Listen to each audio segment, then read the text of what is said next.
మీకు కడుపు నొప్పి, ఆయాసం, గుండె జబ్బులు, అంతేకాదు కీళ్ళ వాతము, కీళ్ళ నొప్పులకి నేను ఇప్పుడు చెప్పే రెమెడీ 90% మీకు పనిచేస్తుంది.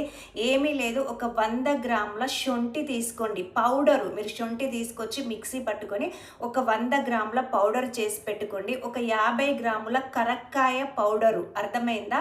శొంఠి 100 గ్రాముల పౌడరు, కరక్కాయ 50 గ్రాముల పౌడరు మీరు రెండింటిని మిక్స్ చేసి మీరు ఆవు నెయ్యితో దాన్ని ఉండలాగా చేసుకొని, మేము ఒకవేళ మింగలేము ఉట్టిది అంటే మీరు తాటి బెల్లం కానీ బెల్లం కానీ తేనె కానీ కలుపుకొని చిన్నగా ట్యాబ్లెట్ లాగా చేసుకొని మీరు ఎంటీ స్టమక్తో గనక మీరు డైలీ పొద్దున ఒక 60 రోజులు గనక మీరు తింటే మీ కీళ్ళవాతము, కీళ్ళ నొప్పులు, కడుపు నొప్పి, ఆయాసం, ఉబ్బసం ఇవన్నీ తగ్గిపోతాయి.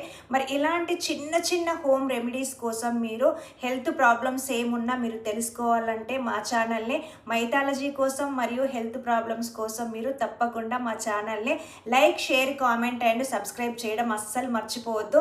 కీళ్ళ వాతము, కీళ్ళ నొప్పులు 90% మీకు తగ్గిపోతుంది. కరక్కాయ 50 గ్రామ్స్ ప్లస్ శొంఠి 100 గ్రామ్స్ నెయ్యితో గనక మీరు ఉండ చేసుకొని గనక మీరు మింగితే తగ్గిపోతుంది, గుర్తుపెట్టుకోండి. ఓకేనా?